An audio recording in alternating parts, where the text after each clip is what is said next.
एक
Pankaj, we can start.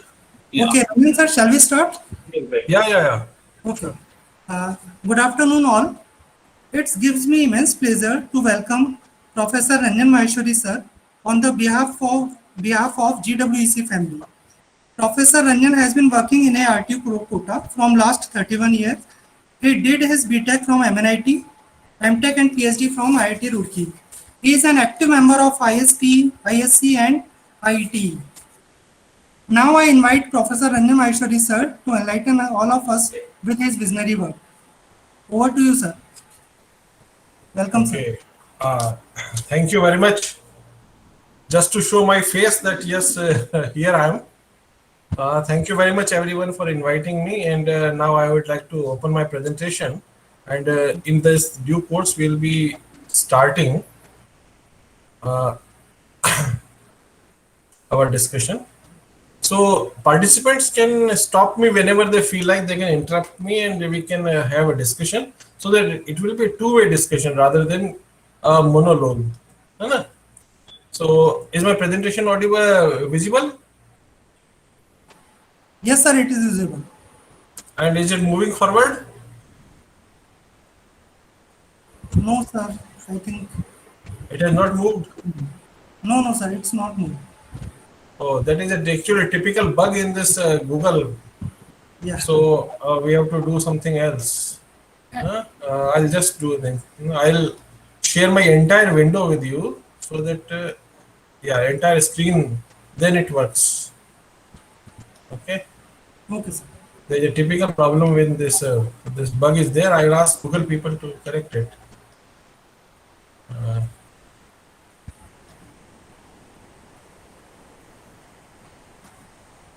now screen is visible Yes, sir. and presentation. Yes, sir. Presentation is also visible. Yes, sir. It is moving also, na? Yes, sir. Okay. So, ladies and gentlemen, again a very warm good noon to all of you. Today we'll be discussing about the ECG and HRV.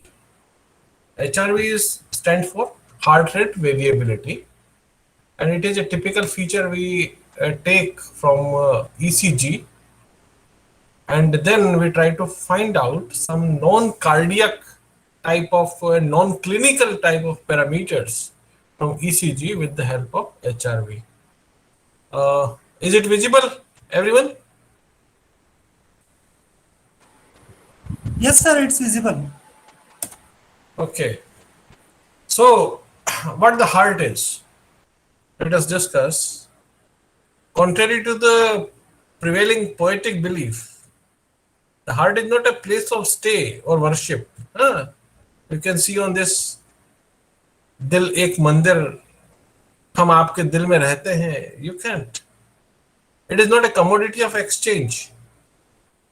हम दिल दे चुके सनम. No. And it is not an organ that meant to wish or say or compute logic for that. Heart cannot compute any logic. And nor it has memory. Heart does not have a memory. That is the biggest and most beautiful thing. Heart is governed by your sympathetic and parasympathetic systems, and to be more precise, it is governed by the autonomic nervous system of your body. So it is a very beautiful device, and we have unable to so far establish any neuronal connection between the brain and the heart. But still, you have something in your brain and the heart responds very quickly, and that is the most beautiful thing of it. People sometimes used to think that there should be some this connection, neuronal connection between heart and the brain, but nowadays we have come to the learn that when you can remove the heart and then you can replace the heart back and things. So no neuronal connection you have to establish, the heart still works. So that is a very beautiful thing, and the mystery is still unknown. Maybe in your lifetime the mystery may be resolved, but it appears there are many more mysteries more than this. Okay. So the human heart is located slightly to the left of the center inside the chest cavity. And the heart is of the size of a closed fist, and it contracts rhythmically, and it propels the blood to all parts of the body. These rhythmic contractions begin in the very early stage when the embryo is about 3 weeks. Okay. And it continues throughout the life of the individual. And the muscles, cardiac muscles, heart is made of only cardiac muscles, nothing else. There's no fat, there's no bone, no epithelial tissues, nothing like that. Only muscle cells are there. So they rest only for a fraction of a second between the beats. And that is usually we have in between TP interval that we'll be discussing a little later. So that is the time when the heart rests for a while. So over a typical lifespan of about 76 years, if we take for as a measure of a human life, the heart beats nearly 3 billion times and moves about 170 million liters of blood. And that is just recently we concluded the Olympics. You can imagine 68 Olympic-sized swimming pools can be filled with the amount of blood your heart pumps in a typical lifespan of 76 years. So that is huge. And this is the very simple this figure of the heart. You all know very well. You must have studied in your 12th class also. And then we come on to the cardiovascular system. From cardio to let us say now cardiovascular system. The heart is a hollow pear-shaped organ and made of muscles. And vessels are there which will be taking the oxygen to our blood from rest of the body to the heart. And oxygen-rich blood is taken from the heart to the rest of the body. So we have usually two waves, the inferior vena cava and the superior vena cava, and they collect the blood in the right atrium, and right atrium collects the blood and then makes it available for pumping. So this is it, that the blue lines are all the veins which carry oxygen to our blood, and they will be carrying the blood towards the heart. And here you can see inferior and superior vena cava coming into the heart over here somewhere. If I'm not sure whether to be yes. Somewhere here we'll be having inferior and superior vena cava. This inferior vena cava is this. Okay. Superior vena cava is somewhere here. It will be coming and joining over here. And then we have this coronary artery. Coronary artery is the only artery which is carrying the oxygen to our blood. Okay. It also pumps the blood to this junction, and so from here the blood is pumped to the, let us say, right ventricle, and from right ventricle it goes into lungs, gets purified, and in the form of, let us say, red blood or the oxygen rich blood, it will be coming into the left atrium From left atrium it goes to right this left ventricle, and from there it is pumped through the aorta. This aorta is there. This aorta is there. This will be pumping the blood back to.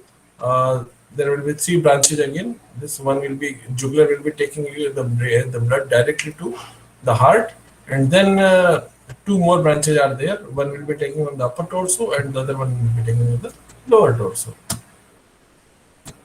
Okay. So in this application of this pumping, how this pumping is accomplished, we usually have the musculature working onto it. And if you have studied it in biology or in this due course of this session also, in this 5 days that you spent over here, that muscles get activated when some impact is there or some electrical potential is there. Then what happens? They will have a tendency to contract. Because of this contraction, they usually pump the volume inside. They pump the volume inside, and then that way you can make any type of combination. Let us say you can pull a string in 1 dimension, you can move, let us say, diaphragm in 2 dimension, and you can move the volume in 3 dimension like we do in the heart. So muscles, just a very simple way of activation is that muscles can pump in. So in this case, let us say in this diagram, you can see we have a sinoatrial node. It will be just pumping now. This is somewhere here located here. Sinoatrial node is there. Yes, this is sinoatrial node. It is giving through 3 aerial pathways. It is giving signal to the AV node. In between, what will happen? The contraction of the atria will be there, and when after this atrial contraction, what will happen? Blood will be pumped into both the ventricles. Both the ventricles will be filled, and then what will happen? That AV node will be pumping. It will be firing, and so what will happen? The charge will be moving into various direction, and then when the ventricles are pumping, then the blood will be taken out. So in fact, what happens? The left and right atrium, they pump together, and left and right ventricles, they pump together, and so heart, instead of having 4 cycles, has only 2 cycles. And in this process, ECG wave is generated, like you can see over here. You can see the wave is being generated, and that ECG wave usually has many interesting things to do. So ECG signal, you must be knowing, it is from sinoatrial node to atrial pathways, and then AV node to bundle of phase, and then to the Purkinje fibers. So you can very well map where the charge will be there and which part will be conducting now. Very easily you can do it. So ECG is one of the most well-defined signals in the body, and a very accurate signal. You can pinpoint every time that what type of which activity is taking place in the heart. It is not possible with the help of let us say brain EEG or in the muscles. Okay, so in ECG it is possible, and that's why ECG is much more dear to engineers and then to doctors.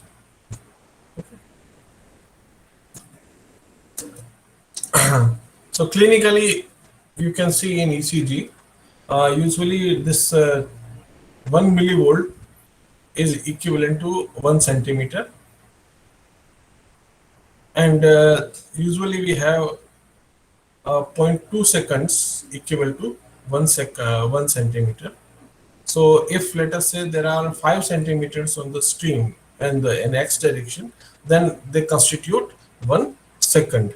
So when you record the ECG on a strip, usually we go by this parameter, and so doctors are familiar with it. However, sometimes we have to elongate it to study it more clearly, and sometimes we have to amplify if let us say some cases like pulmonary emphysema, or let us say patient is very old. In that case, obviously we, instead of going for 1 millivolt equal to 1 centimeter, we may go by 1 millivolt equal to 2 centimeters, and so and so. So these amplification factors or rather the conversion factors may be different, but typically 1 centimeter usually is defined as 1 millivolt on the y-axis and zero point 0.2 seconds on the x-axis. So clinically, what parameters we look in ECG is the QRS duration. Okay. Then ST segment. ST segment indicates ischemia. Okay, it's elevated. It means there is something wrong in the heart.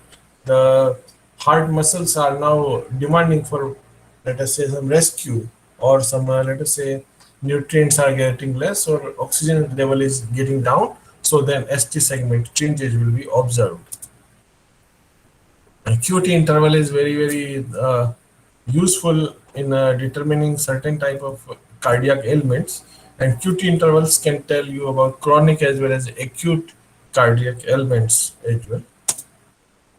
And then this PR interval is usually defining us various type of, let us say, atrial activities, and let us say if any let us say WPW syndrome is there, then in this case this PR interval etc. will be useful. So we are not currently we are not studying today all these things. That's why I'm not telling you in detail, but just for your reference. Okay. But this is a typical signal that how ECG signal is generated, or rather how ECG signal is getting affected by various parameters. So in fact, what happens that it is the heart that gives you a particular frequency of cardiac signal generation, and in one stroke the whole blood is being pumped is stroke volume.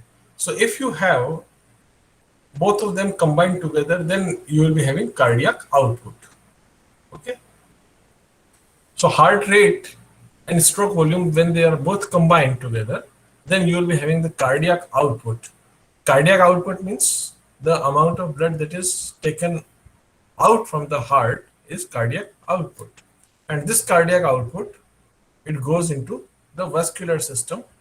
And the vascular system is nothing but it is again a combination of, or rather a network of your this aortic muscle, aortic you should say tubes, as well as the venules and venule tubes. And there are various features which are in a way byproduct, or which are a symptom which are visible onto you, and so you can find out. So let us say the temperature is one thing which is a defining feature, that what is the heart rate you can find out. BP is again manifested, that whether this blood pressure, this blood when being pumped, what is the pressure for it. Then your renal system, if it is not working well, then again it will be contributing in your cardiac output, and so output will be changing because of this. So there are many features which will be affecting various things, and so again this pulse oximetry means specific pressure of the oxygen and specific pressure of the carbon dioxide. They will be also affecting your this cardiac output. And they come from the respiratory system. So I've just drawn a very simple diagram. The entire complexity of this diagram is probably even 100 times or even 1000 times more than what we have shown. But we have tried to simply project that what are the systems that may affect the cardiac output, and all these things, they go into your cardiac, this automatic nervous system. And autonomic nervous system, it will be asking the SA node to pump, and as well as it will be deciding that what will be the myocardial contractility of the heart, means how many muscles they will be engaging, they will be engaged in this firing. And as a result, what will happen, myocardial contractility will define the stroke volume, and this SA node's frequency will define the heart rate. And ECG is nothing but it is in every stroke how many muscles are involved. So the muscles output will be seen, combined muscles output is seen as the ECG signal. So So this is just a manifestation, nothing much. So many people do not know the difference between electrocardiograph and electrocardiogram. In fact, electrocardiograph is a machine and electrocardiogram is the record which we get from the machine. So electrocardiogram gives the static condition of the heart, and it should not be considered as the sine qua non for any ailment. What happens? That in certain cases, the electrocardiogram may show you some features which may not be present in the normal person, but the subject may be normal. However, in some cases, when the patient is in abnormal condition, even then electrocardiogram may not manifest the abnormality. And so, always ECG should not be alone used for the judgment, and there should be ECG independent tests also. Any question? Anyone wants to ask? Yes, anyone? If you do not ask the question, I am feeling drowsy. Okay. Hello? Yes, sir, we are listening to you. I request participant to be attentive in the session so that whenever you feel any query, you can ask. Because if you do not ask the question, I feel drowsy and I start sleeping. Because it happens usually, it is a monotony. Yes. I cannot teach my computer every time because it is just my computer in front of me. So it looks very odd for me. And so please do ask, be interactive in the class. It will be better. So this is the history of ECG. Okay, thank you. This is the history of ECG. In 1903, William Einthoven recorded the electrical signal from the heart. And in 1957, Berger automated the ECG analysis by using digital computer. In the 80s, cooperative study common standards in electrocardiography began. In 1986, the CSE Working Party recommended significant standards, and till date, implementation and conformance to CSE standards is under process. Unfortunately, till date, we do not have any Indian standard or standard ECG database or reference for it. Although Professor Vinod Kumar from IIT Roorkee, now he is also retired from Roorkee, he has about 10,000 ECGs of Indian origin people, and he has drawn very interesting conclusions out of it, and he had presented it in the FDP here when we conducted in August last year, and we found that many of the ECG features of Indian origin people are much similar to that of the Caucasian population, okay, the European population. So there is no need to change the, should say, the machines, or rather, no need to tune the machines subsequently. However, in certain features, we had certain changes, and unfortunately or fortunately, these changes were not so significant, and so till now we can use the European machines without any trouble in Indian environment. So the ECG signal, in fact, is quite feeble signal in the range of about 1 millivolt, and it has a clinical bandwidth of about 0.05 hertz to 100 hertz. We usually have two systems, Frank lead system or the XYZ leads, or we usually have the 12 lead system. And for both the systems, the ECG can be taken from the standard location of the body. So a 12 lead channel is 12 channel system is more preferred and more prevalent in practice, and that's why CSE recommended this that all the 12 channels should be recorded simultaneously from the body, and so they have given some standards for that. So usually it is the P-seg P wave that is usually less than 0.5 millivolt. Its frequency is 0.1 to about 15 hertz. Means 15 hertz does not mean that P wave will be having some features containing 50 hertz. No. When we did this inverse of it, and we tried to find out the bandwidth of it, then we found that even at 15 hertz, some components were there. So that's why we mentioned it. PR segment is nearly zero. means the segment between the P wave and the R wave, in the QRS complex. QRS complex is usually having Q wave, R wave, and S wave, and 10 to 60 hertz. And this is the TP segment for which I was telling. This TP segment, this is when the heart rests for a while, and it was so far neglected. But it is now containing a U wave also, and one scientist from Netherlands, he has worked significantly over it. In 2006, he published his paper, and nowadays T wave is TP segment is also quite significant in ECG, certain ECG cases. So they are the limblets of ECG: left arm and right arm.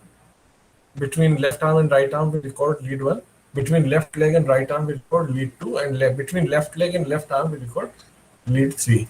But actually, it is the lead 2 that is of study. This is important, that is having some importance in our study.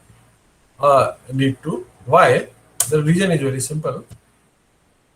This is your heart, and usually the cardiac axis is in this direction. Okay, so it is much parallel to lead 2. And so R wave has the highest amplitude in lead 2. And as a result, it is very easy for us to identify the R wave in, let us say, lead 2. And also, we can separate R wave from other waves very easily in lead 2. And so, that's why lead 2 is preferred in HRV analysis. Okay. There are various types of noises in ECG. And in India, we have this typical problem because we have this frequency of 50 hertz at hour.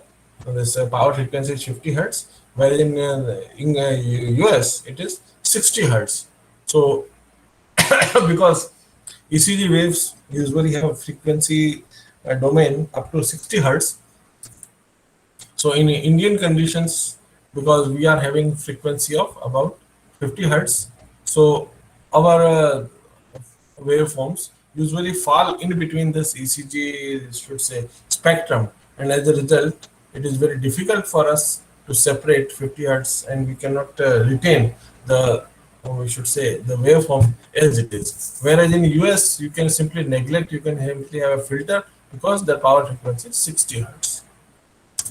Okay. So from an engineering point of view, you can see ECG signal is typically like this.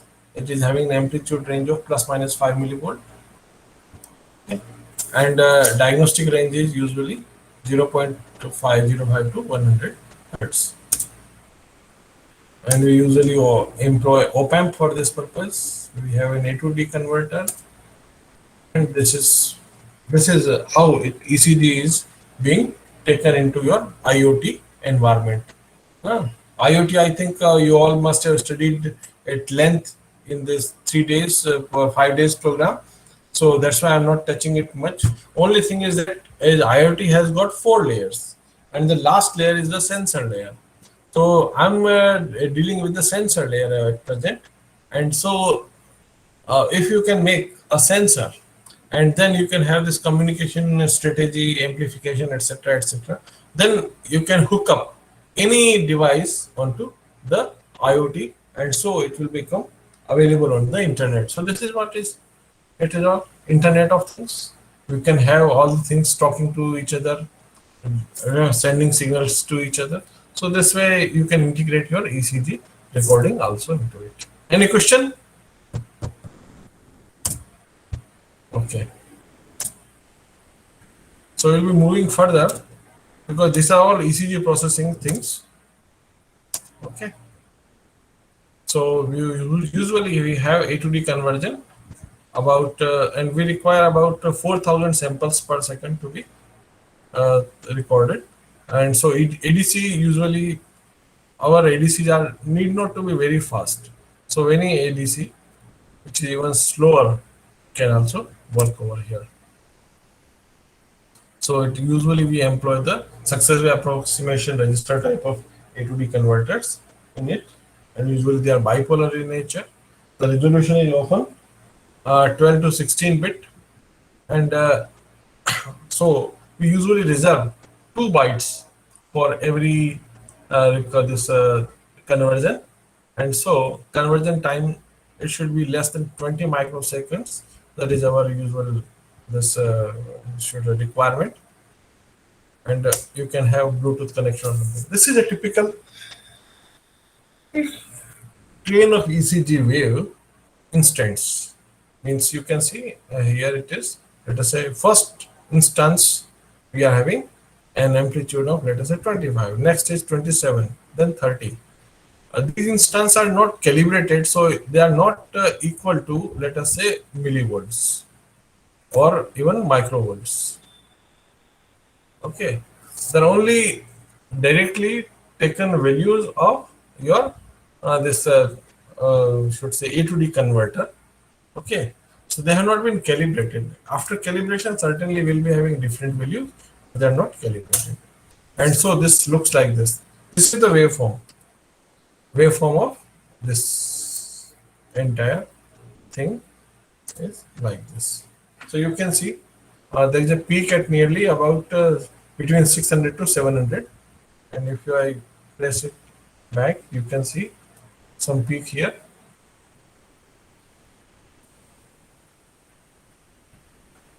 Yes, here is the first peak appearing.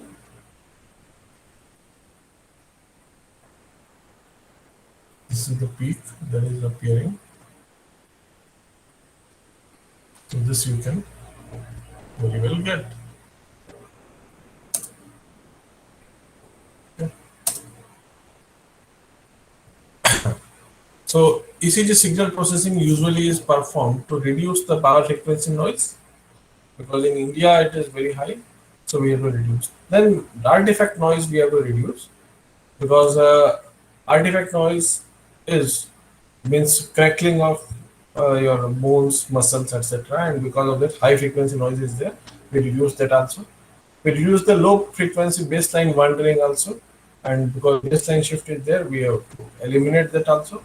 And then we have to identify the wave component. Typically for HRV, we have to identify only the R wave, and that is required. And then in this R wave, we try to find out the RR interval. That is only thing that is required by us. And so now we will introduce into heart rate variability. But typically, let us say if I plot this, let us say 3 or 4 ECG instances, you can see if RR interval is about 0.859 seconds, then we have the 70 beats per minute. If it is, let us say, slightly reduced, slightly enhanced, then 76 BPM, then it will be having corresponding about 0.793, let us say, the duration between R and R interval. Further, if let us say the duration is reduced 0.7 to 6 seconds, then we will be having heartbeat a little higher at 83 beats beats per minute. So in fact, what is happening, that is important for us, that between waves we have to find out if there is any variation or not. If there is no variation in the heartbeat, it means the person is in coma. And typically in the case of, let us say, diabetic coma or diabetes mellitus coma, we have seen that the heart pumps at a constant frequency, and you do not see any change in the ECG. This happens when this connection between the heart and the brain is broken, and the heart does not listen to any change, and so then what happens? You will be having constant frequency coming up. The patient can be considered to be in coma in this particular case.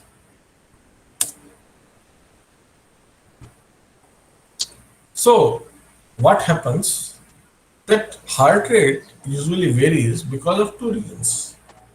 One is the sympathetic nervous system, and the other one is the parasympathetic nervous system. They both will be affecting it. Okay. And so heart will be having 2 types of things either the heart rate will be reduced or will be increased continuously.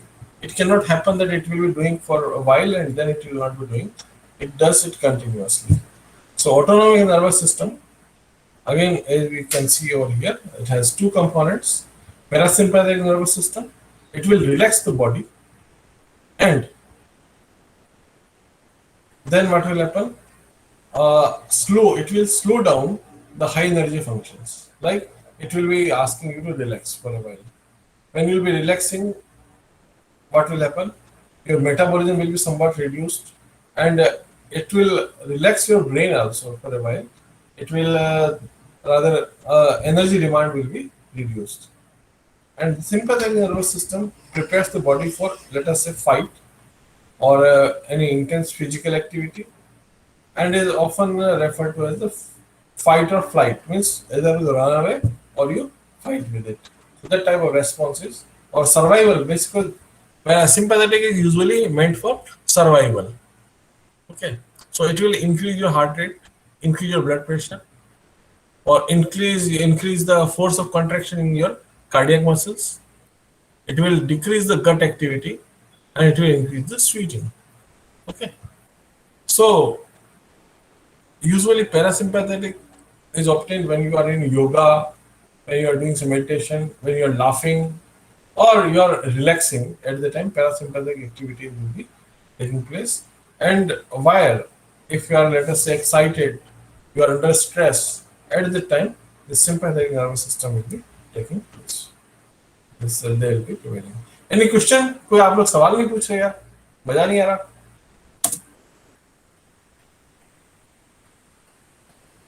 Everybody is sleeping?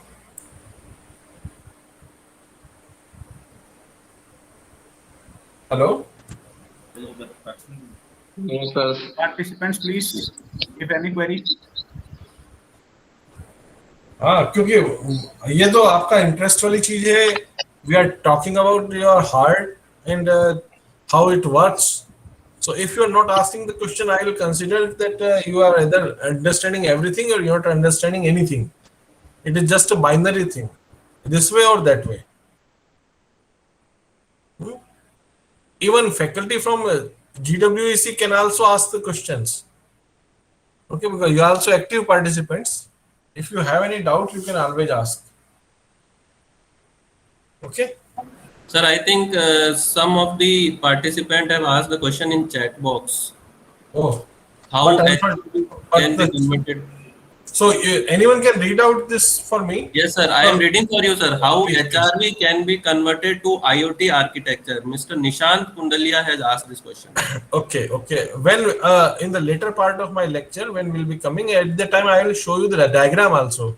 Okay. And how we have made various circuits. one more question, sir. How ECG reports can be integrated with analytics? This question was asked by Nishant. Okay, Nishantji, wonderful question. What happens that in ECG we have multiple parameters, about 250 parameters.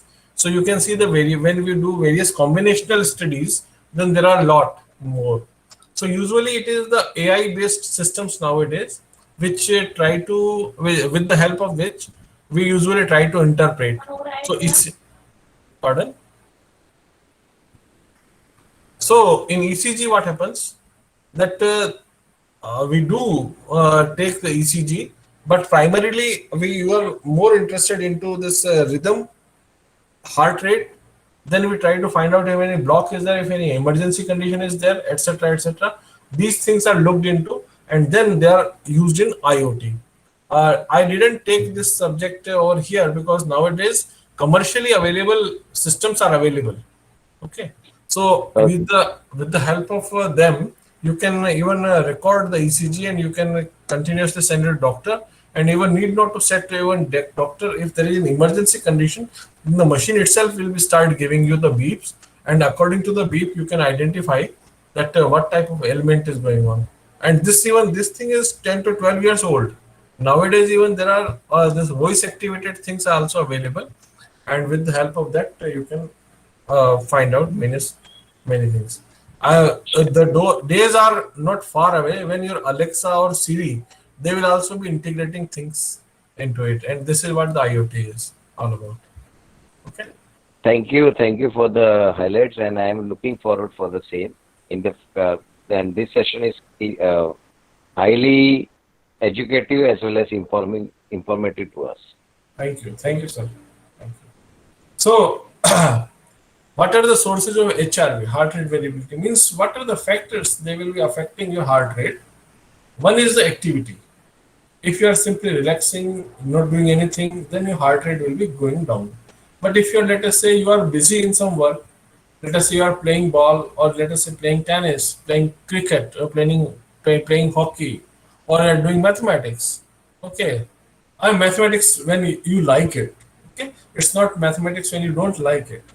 When you like it, certainly these activities they will be enhancing your this stress level, and so your this sympathetic nervous system will be more active, and so a heart rate will be increasing. Whereas when you are under mental stress or physical stress, again HRV will be there, and so heart rate will be increasing. Then, if you are having sleep apnea, means interruptions during the sleep because of your breathings, again then a heart rate will be changing at the time. And smoking also affects a lot HRV. So that's why when you are recording ECG, many of the times you must have it seen people. A doctor usually asks whether you are smoking or non-smoking.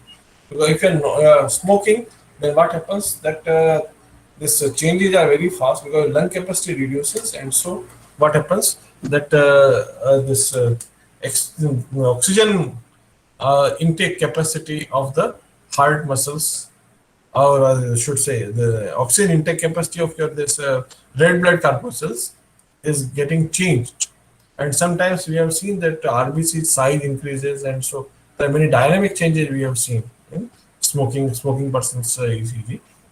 Intrinsic sources are there.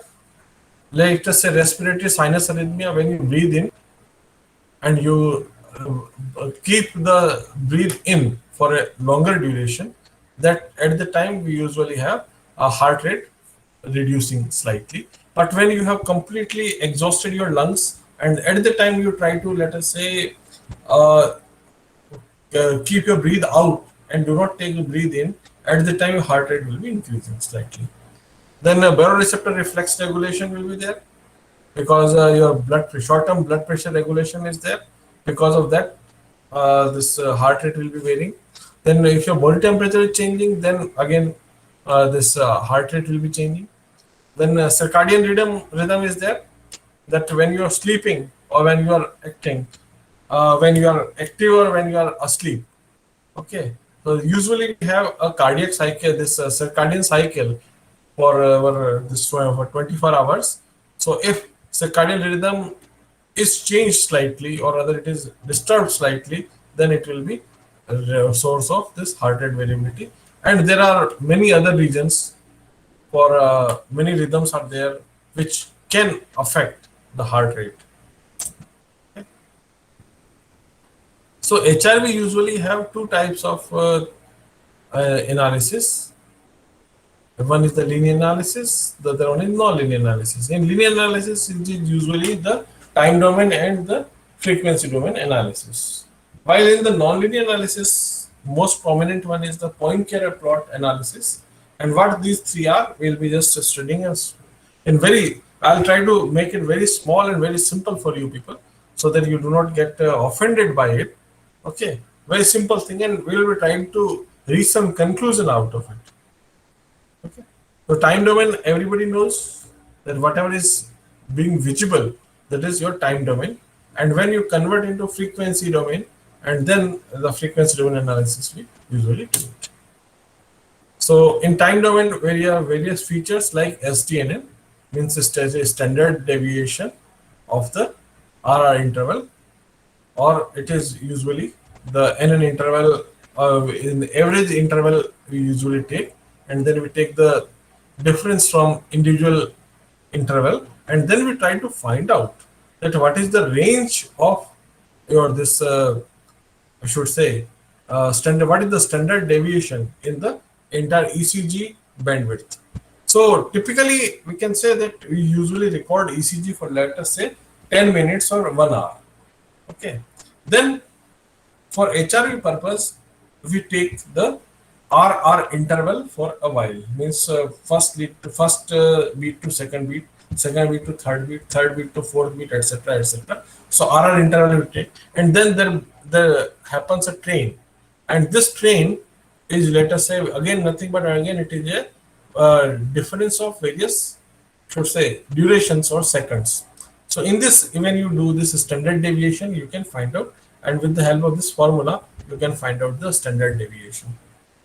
Then standard deviation average this NN interval, that for every 5 minutes interval, if you do this SDANN for, let us say, a very long recording of about 1 hour, or let us say 24 hours, then it is SDANN. Then RMS of SD that you usually do, and SD of SD, because all these features they will be using subsequently, so that's why I'm defining over here. Okay.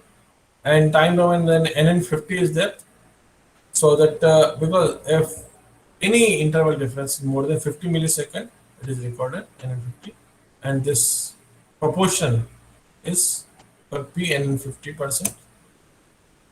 Then frequency domain, you usually have bands: very low frequency band, high frequency band, ultra low frequency band, and low frequency band. So usually in ECG, we are often more interested in these two bands. Okay, low frequency band and very low frequency, because they are representing the sympathetic. This is indicating sympathetic. This is indicating the parasympathetic. But in parasympathetic, again, we have three bands. Okay, so ultra low frequency, very low frequency, and low frequency. So these are usually the frequency bands, and this is how, when we are in the actual spectrum, when you plot, they look like this. In this case, you can see that ultra low frequency band is no longer there. So ultra low frequency band is, it reflects usually the circadian rhythm. Okay, and this, if this endocrinology disturbances are there, okay, then you will be getting a, so neuroendocrinology or circadian rhythm will be there. Typically, when you are recording for, let us say, 24 hours, at that time in such recordings, you will be having this ULF very easily and very nicely. Okay, very low band, usually our this respiration affects it. Because of respiration, they will be appearing. And if, let us say, a person is sleeping and then it is having, let us say, sleep apnea, then you will be getting it. And in this case, typically we usually give the atropine, so that what happens, that slow heart rate, these problems can be eliminated. And then we have the low frequency, this band, and baroreceptor influences, like our BP is fluctuating, then they will be releasing. Okay, then mediated by SNS and vagal functions are there. And then we have the high frequency band, and high frequency band is usually on the let us say, because of this metabolism more. Okay, and as you can see, the atropine is being used. Here also it is mentioned atropine, and here also you have mentioned atropine. So atropine is a drug which usually brings your heart rate to a constant value, and it will be eliminating this high frequency band, low frequency, and very low frequency bands. So in certain cases, we have to give atropine, and in many of my subjects which are suffering from the snake bites, we give a combination of myostigmine and atropine for this purpose, so that their heart rate we can manage somehow. We can bring it at least one value, so that the patient's heart does not go into, let us say, it does not sink. Okay. So nonlinear analysis is there when one beat and the next beat. Let us say, if I draw it, like, let's say, this is one ECG signal.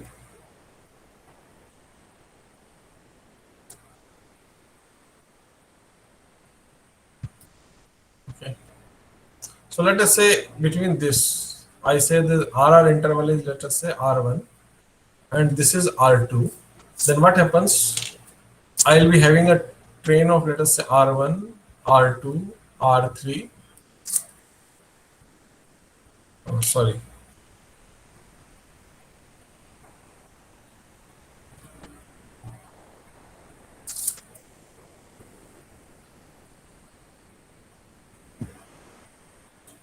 R4, etc., etc. And if I make another train that is R2, R3, R4, etc., etc., and then I plot this, let us say, on the y-axis, and this is on the x-axis, then what is happening? I'm plotting it against itself. Oh, just like we do the this autocorrelation, almost similar type of thing we are doing. So this second train is on this axis, first train is on this axis, then I'll be getting this Poincare plot, and this is usually we get in various shapes.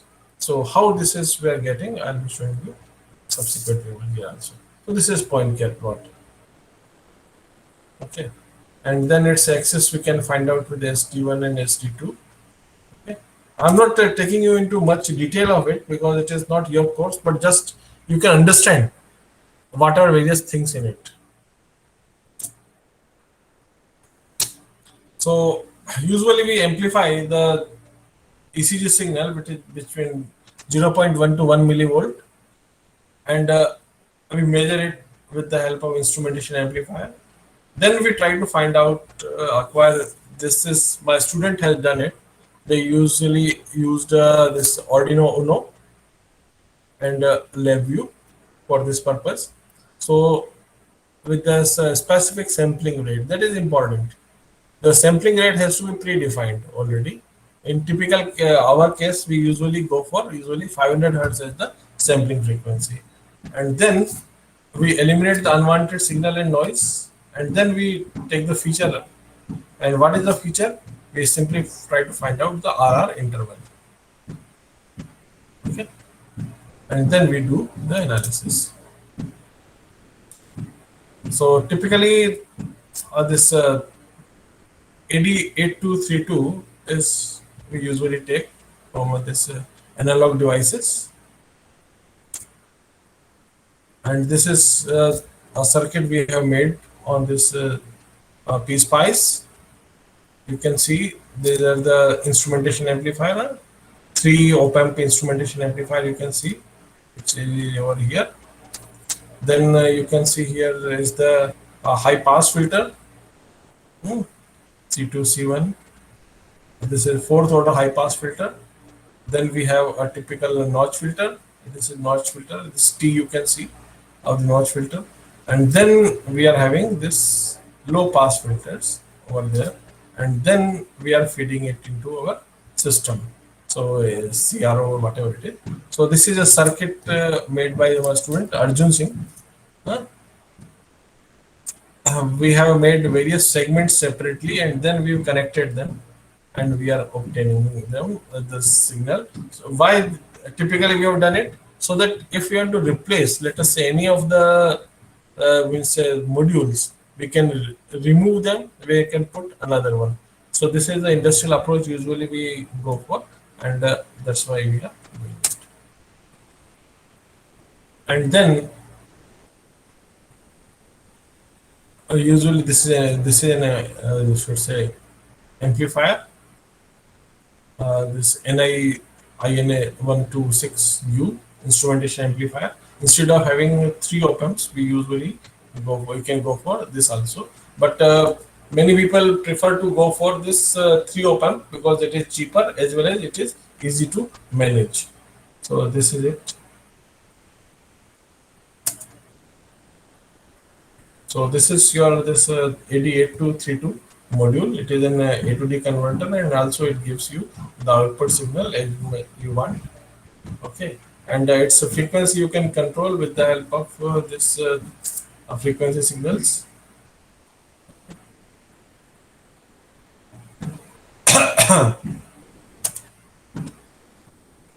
And this is how typically how do we measure it? So this is an UNO board. Some people call it Veno, some call it UNO. So whatever a rose by any name will again be rose. So you can call it. So this band you can it is wearable. You can wear it. You can put it anywhere. And one of the electrode is capped at, let us say, on the left leg. Another electrode is on the right hand. So it will be making, let us say, your this left leg and RA, right arm. So it will be making these two configuration.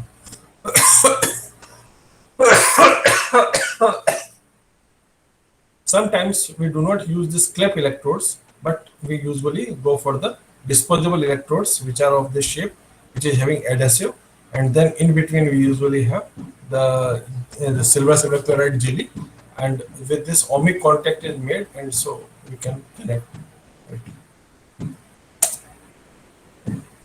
So this is how you acquire the data. Serial data communication port is there, so you can connect it, and this is UNO boards are nowadays a very wonderful thing they are providing. They actually solved a lot of problems of ours, which earlier we used to face. Now they can be used for this communication purpose also. So they usually have this serial communication board USART, and with the help of that you can do wonderful things. Okay, so this is LIFA or VISA, whatever you feel like, you can use for the programming interface. And this is typically you can do this left hand. This actually Arjun used it between left hand and right hand, whereas we usually go for this left leg and right arm or right hand. Okay, so this is usually typically we go for this HRV, but he used both the hands, and he went for this, let's say, lead one configuration. Even it is okay as long as you are getting, let us say, good R wave. There is no problem. You can take this also configuration. But in certain cases, you may not get a good R wave, and in that case, you have to go for the lead two configuration. Yes, any question if you have got? Okay.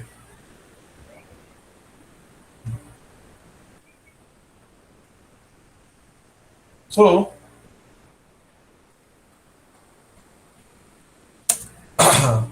this is typically on this record you can see. Excuse me.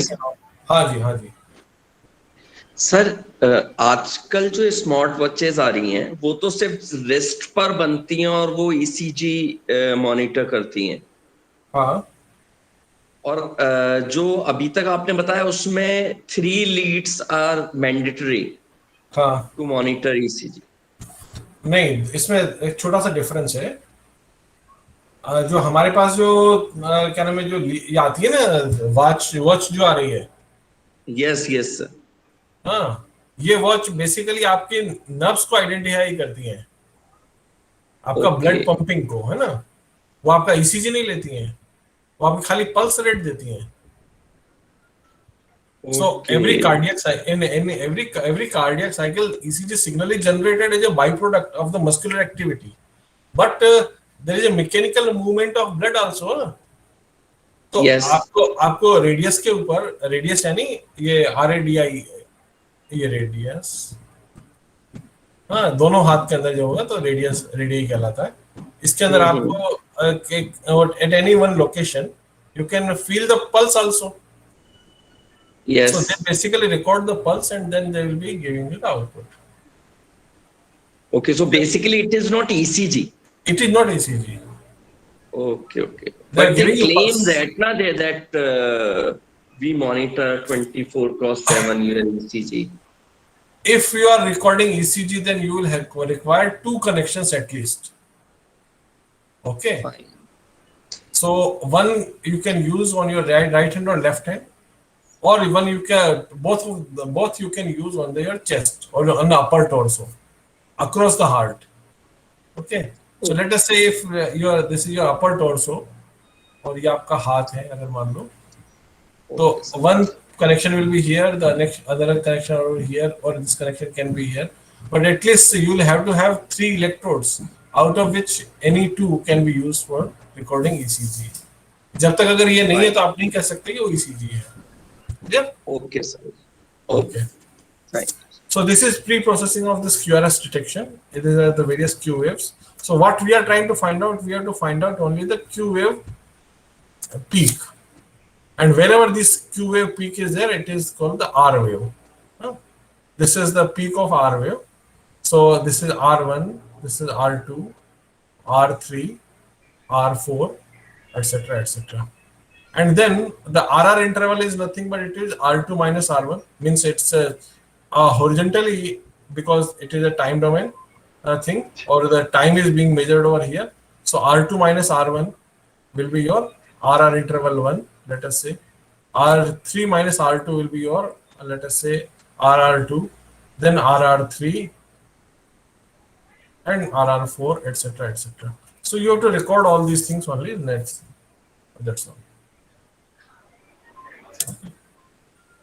So this is feature extraction of this. You can take various, means in this case, typically we have tried to identify this QRS complex, and separately QRS complex.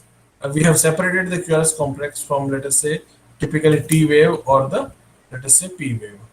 That is also important because in certain cases, we are in subjects with the hyperkalemia, means when the potassium is very high. In this case, T wave also looks like, T wave also goes high, very high, and looks like, let us say, QRS complex. So you have to be very careful in identifying the this QRS complex. And once you get the QRS complex, then it is very easy. The highest peak of it can be taken as the RR interval. So this is your typical Poincare plot. So you can use any spectrogram, and with the help of that you can do it. And then you can measure it, this SD1 and SD2, and it is very easily can be obtained.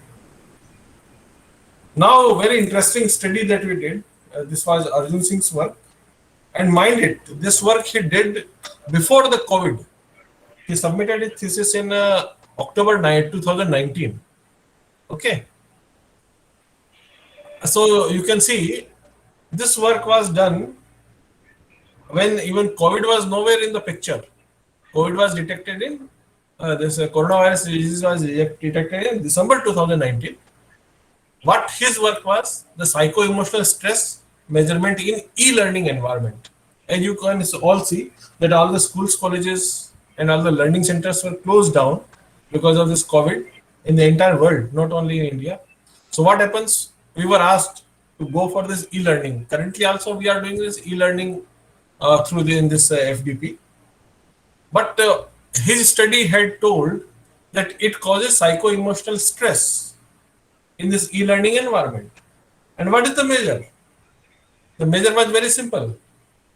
If you take the HRV, heart rate variability will be able to tell you. So if you compare it with, let us say, a group of students who are studying naturally in this normal environment, then you find out the difference that e-learning environment is causing much more psycho-emotional stress on the subjects than in the normal environment. So this study is very valuable. Typically, and fortunately or unfortunately, its applications we could see in a very short duration of publication of our papers. So this is he took 25 students in the age group of 18 to 21, and this is his work. So this is the spectrum we had. Typically this very low frequency, then low frequency, then high frequency, and this is. Any questions so far? The ultra low frequency again is not, ultra low frequency part is still not present because we are recorded for a very short duration. Had it been 24 hours, probably we could have got this ultra low frequency component also, but we didn't record it. So we recorded only for this particular duration. So these are the various spectral analysis. And what is its result? I will just come on to this. Well, before that, we will come to Poincare plot also. So this is a study he did before the e-learning started, and this is after e-learning. Okay, you can see there is a typically an elongation of, let us say, SD2 as compared to SD1. So this is an indicator. If you study HRV in detail, then you will come to know that it indicates this causes a lot of stress, and this is indicative that because there are certain regions. Qualitatively, if you look at it, in e-learning environment, everybody is doing at his or her own pace. So sometimes you lose a confidence that how much is your speed, whether it is correct or incorrect, one thing. Second thing is that the inferences that you are drawing is whether it is correct or incorrect, you do not know. Third thing is that when you are in the group, when you are in the physical contact with other people, usually it is a very big stress reliever, and you feel that you are not alone in this world, and so other people are also in the same boat. So this gives you a confidence that if something goes wrong with me, it will go wrong with these people also. If I'm doing well, they're also doing well. And if you feel that the paper is quite tough or the course is non-comprehensible, you can see that the other people are also not understanding the concept. So that's why it gives you confidence that you are amongst the average people. It reduces your stress level. Whereas in e-learning environment, when you are alone, many things are there which will be affecting you seriously and severely, and that is it. So this is a result. So you can see that this PC interactive e-learning environment studies, they cause psycho-emotional stress to the student. And so you can see that this ratio SD1 to SD2, it can be used as a nonlinear indicator of psycho-emotional stress measurement. And based on the students' own feedback, when we took the students' feedback, they prefer to learn with personal interaction because that helps you a lot. And that's why we do not in this study we do not suggest that you should go completely with this e-learning environment, and it may be causing some stress onto you. Okay. And subsequently we got this information that somebody did this study, and this was a psychological study, not HRV study, and we found that the students are going into acute depression. Why? Because they are sitting at home and trying to study. So that is one of the contributing factor in the acute depression. Okay.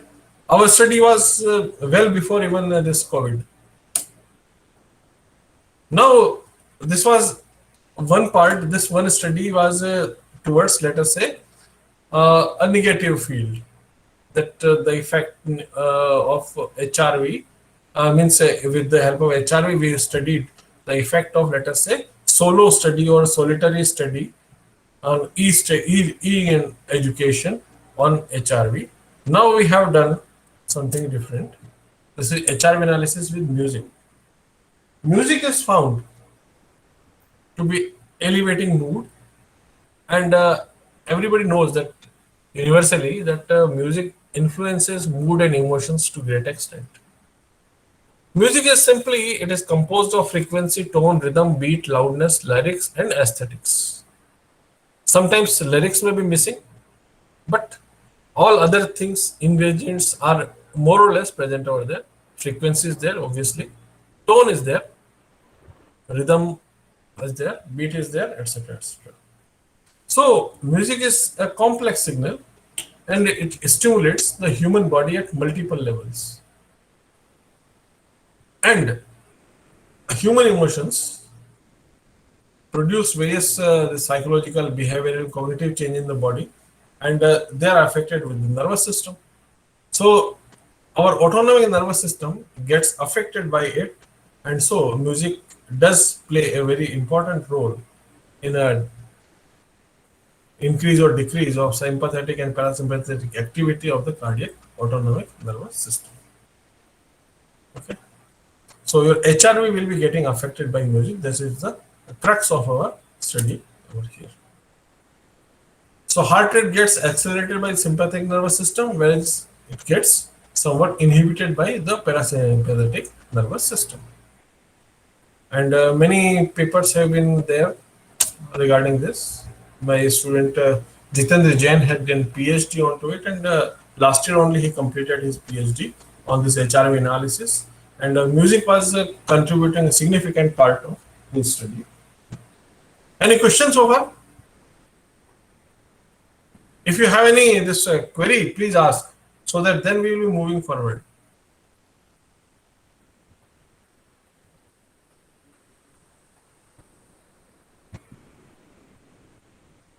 Okay, no question? Kuldeep? So is there any paper related to chanting of mantras Mantras to actually, improve HRV? yeah. Actually, we did not do any work on mantras because, again, in mantras, everybody has got his own, let us say, choice, then his own Right. speed. Okay, subjectivity is too high in mantras. Where in music Okay. you can standardize, you know? And so that's why I'm coming on to it, that what type of music and what kind of music. Okay. Fine. So in India, we have diversity on regional, this religion, custom, language, music, dance, etc., etc. But we preferred this Indian classical music for this purpose. And you know, there are two this music styles, Hindustani and Carnatic. Okay, Hindustani is the North Indian music style, and Carnatic is usually the South Indian style. And in both, fundamental things are same. Only difference is that the nomenclature is different and the performance style is different. Otherwise, combination of notes is almost similar. Like Rag Bhairavi in this is called Hindustani. In Hindustani, it is called Bhairavi, whereas in Carnatic it is called Sindhu Bhairavi. And Mohana in Carnatic is called Lalit in let us say Hindustani. So many common things are there in both.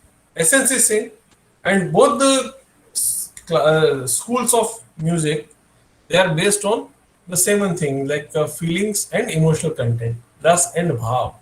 Okay. In IIT Kanpur, they did a study on Rag Darbari in 2018. And in South Indian, they did it on Rag Bhupali in 2015. We preferred to choose Rag Bhairavi for this purpose because Rag Bhairavi has got very typical, should say, this combination. It is based on all the Komal Swar. There is no Tivra Swar. All the Swar are either Shuddha or they are Komal. And bigger thing is that afterwards, you can use all the 12 notes instead of the 7. So it is Sampurna Rag. It can be played anytime. And usually in most of the concerts, people end the concert with Rag Bhuppa, Rag with this Bhairavi. So it is one of the very soothing Rag. You must have heard many melodies based on Rag Bhairavi. The typical one is Mile Sur Mera Tumhara. Any question? Yes? Anyone? You can switch on your mic. It is based on listening the ragas or singing the ragas. Listening. Okay, sir. So I'll do one thing. I'll keep it like this. So if somebody wants to ask any question, you can ask. You can switch on your Good mic. morning, sir. Uh-huh. Hello, sir. Good morning. Morning. Sir, this topic is very interesting. Ah. Here, this is the based on musical instrument. Simple, we are talking about the guitar. So there are different strings, and they are having some different frequency ranges. Yeah. So there is a very low frequency ranges that is about 80 hertz to 1200 hertz approximately.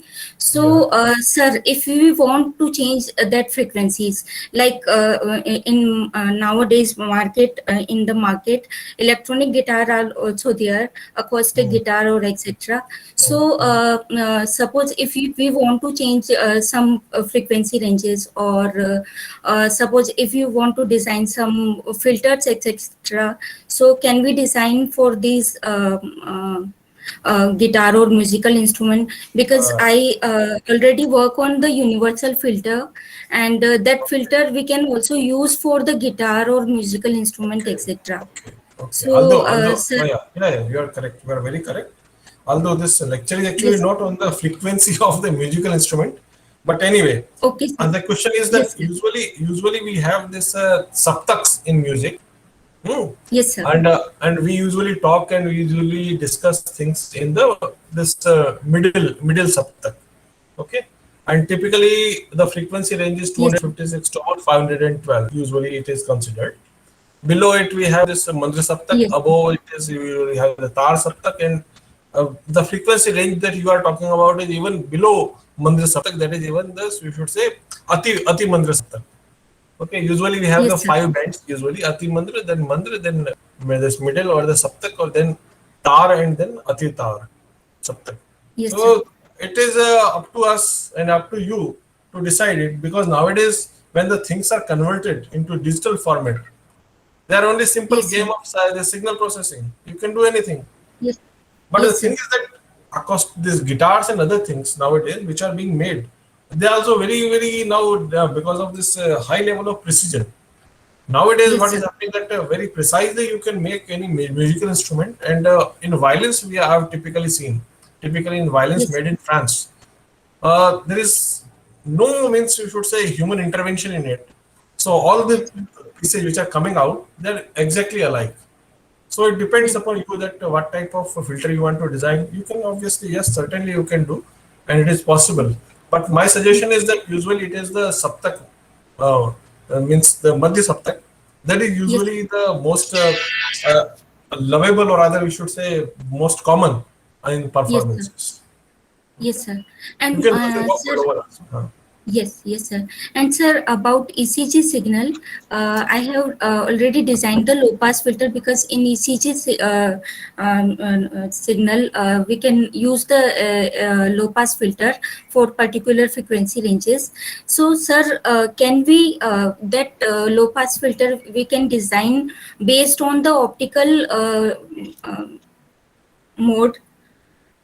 No. Because right now that low pass filter is designed for normally op-amp ICs or etc.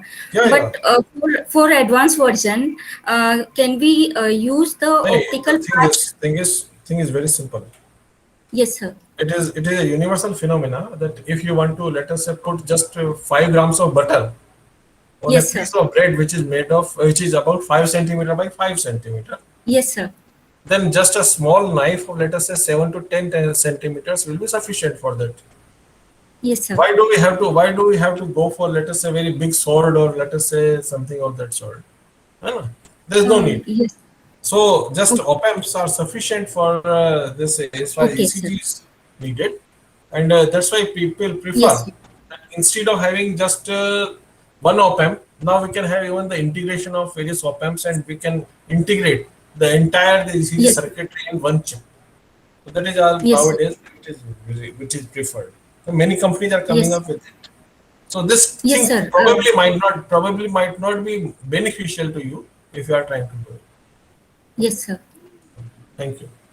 Thank you, sir. So we have typically chosen Rag Bhairavi for this purpose, and now we can see. So this was our objective.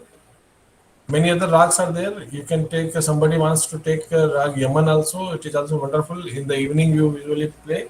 Rag Puriya Dhanesri is also there. A very wonderful rag. Many good songs are there. And Puriya Dhanesri has got a very typical effect. But I have found that Puriya Dhanesri's effect is much similar to Rag Bhairavi's. In some of my unpublished works, I have checked. So you can go for any other. So typically we go for this, let us say Rag Bhairavi, and this was how we did it. So we had a very narrow criteria for this, that subjects with blood pressure in the hypertension range, we eliminated them as per this Joint National Committee's recommendations. Subjects with history or treatment of any cardiovascular neurological disease, we eliminated them also.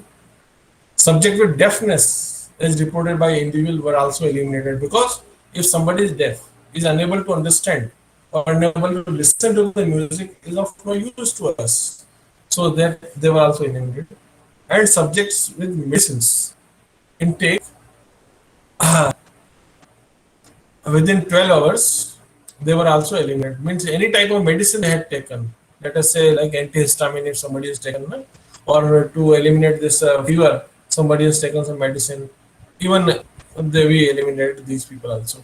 So we had a very narrow criteria for subject selection, and then we did it. So what we did, we had the 3 cases. One is the silent state, where ECG was recorded for 5 minutes without any noise to the person. Means their ears were closed with earphone, and no noise was there. They were very silent. So after a rest of about 5 to 10 minutes, for the next 5 minutes, the ECG was recorded.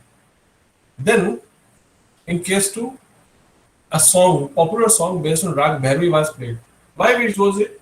Because sometimes it is easier for us to establish a relationship with the rag when you know the song already. So many filmy songs are there which are based on Rag Bhairavi. So any one song was played, and after initial 5 minutes of play, ECG recording was begun, and it continued for next 5 minutes with the music. Sometimes we students prefer to listen to the same song. Sometimes they ask for the change, but anyway, the song were based on Rag Bhairavi. Yes, any question? And then to find out the effect of pop music, the same subjects were given the pop music also to listen, because we wanted to understand the effect of classical music. And pop music is that music which does not have any, means a classical component into it. It is just a popular music. Okay. And this is Western, not even Indian, because in India, even pop music is also based on classical music. So that's why we preferred some Western music, and then after 5 minutes, ECG recording began, and for next 5 minutes, the students were given this pop music with and the ECG was recorded. Okay. So these are the various results we obtained with the help of this, and very interesting.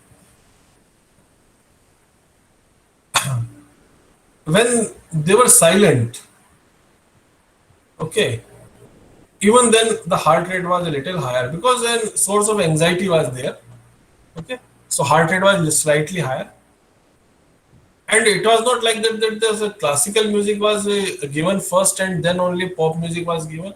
No, the order could have been other way around also. And even in some cases when the students were not interested in the study for this duration, then what we did, one day we asked them for classical music, the another day we asked them for the pop music. So depending upon their choice, completely on their choice, they underwent the study. So you can see in the silence, the anxiety level was high, and it was least in the this classical music state, and it was intermediate between in the this pop music zone. Okay. And this is a typical study. And if we, because we cannot go into a detailed this discussion on this graph, so I'm just showing you the results, and then we'll be coming up with the conclusion. And where the conclusion was that the sympathovagal balance shifted towards the parasympathetic dominance with classical music. Means relaxation was more with classical music, and it was observed that music had significant impact on time and frequency domain HRV analysis.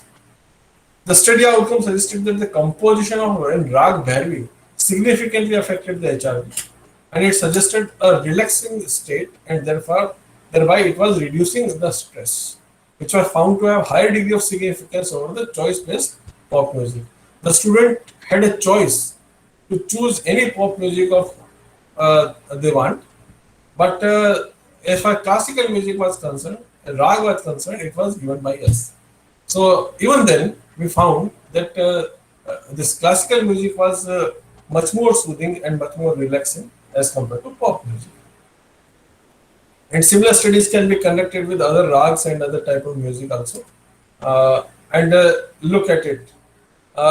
This is the newspapers cutting. We have got that in Delhi, one hospital, they are doing it. Everyday dance and music. And this was published in 2000, again in 2019 it was published. And this is a recent one. And the corona patients are given music therapy in a way to reduce the the depression. Yes, any question? If somebody got any question, you can ask. Now, typically, this is an ECG of a whose ECG it can be. Can anyone tell?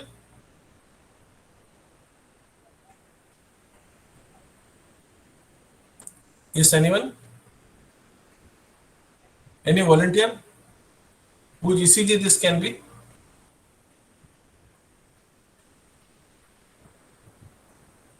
Any guess?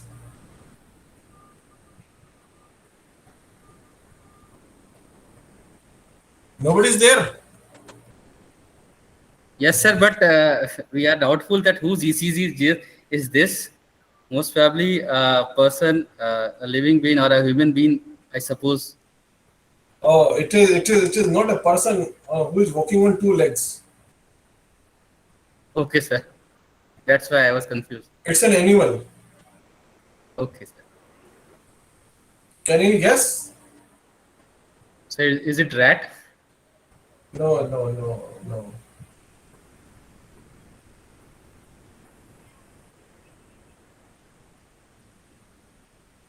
This is ECG of a snake.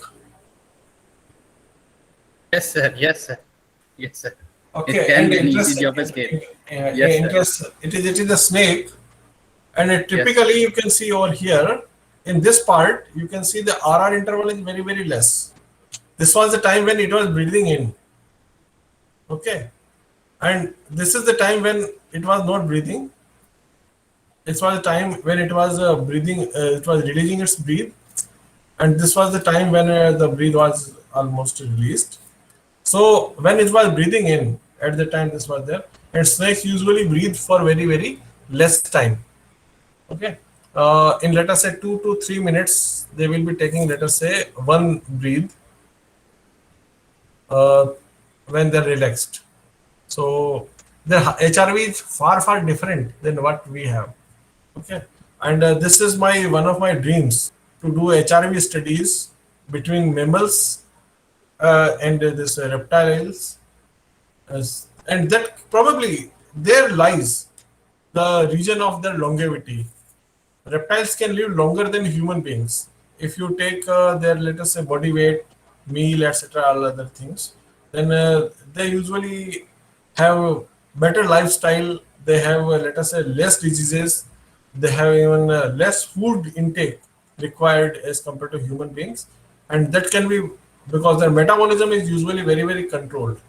So we want to find out the reasons for that, and for that I want to do this study. Okay.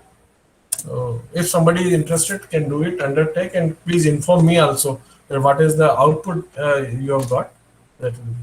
And one last topic which I want to put before you. I think the time is over. Or I can take a few more minutes. Yes, sir. Last few minutes are left, sir. Yes, sir. Last few minutes are Okay. left, sir. Okay. So this is cardiac potential body surface mapping. That is work I had been doing for a long time, and I'm not sure I will be able to complete it. So anyone can do it. Very interested, and that is typical. I will show you that if you can have, let us say, many points on your, let us say, cardiac this in your thorax. Okay. And if you have many, let us say, small dots on which you can, from which you can obtain the ECG signal, okay, and then if you can plot them in, let us say, one plane, then you can find certain things which otherwise ECG or any other signal will not be able to tell you. I'll just show you an example. Well, you can see this is what I have taken with the ECG signal. It is 22 times, 23 times.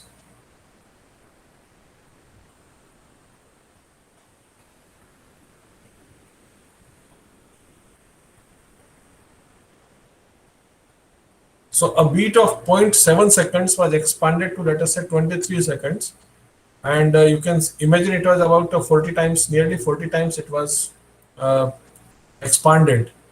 And one thing that I found was,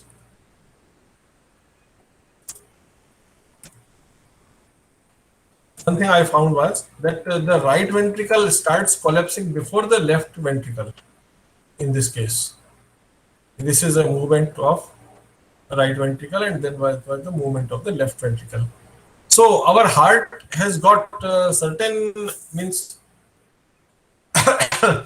typical features which are otherwise so far they have not been explained by anyone. So if somebody wants to take this study, it is also a wonderful thing. So thank you very much. So if you can, they are the people who I should acknowledge. Sorry for this. Excuse me, presentation. sir. Thank you very much. Haan ji. Yes, please, ma'am. Sir, which type of software is used over here for this simulation? There is no simulation. All the data is real. Which type of software, sir? Jitendra was using this. They both, Jitendra and Arjun both were using NI softwares. This, National Instruments software. LabVIEW. Sir, I am also using the NI, but there is the multi-sim software and Altiboard is available, and we can design the complete PCB layout. But this kind of view that is we can analyze using some advanced software. So because No, sir, no, I am no. also using I the always Opti FTTD software. No. I always feel that the simpler Yes, the sir. software, better it is, because it will give you more flexibility. Yes, sir. And like you can see that Yes, this work of this body surface mapping that I have been doing. Yes, I'm sir. doing it with MATLAB. I simply want to put Yes, sir. everything in the MATLAB and then make this design of my results as I want.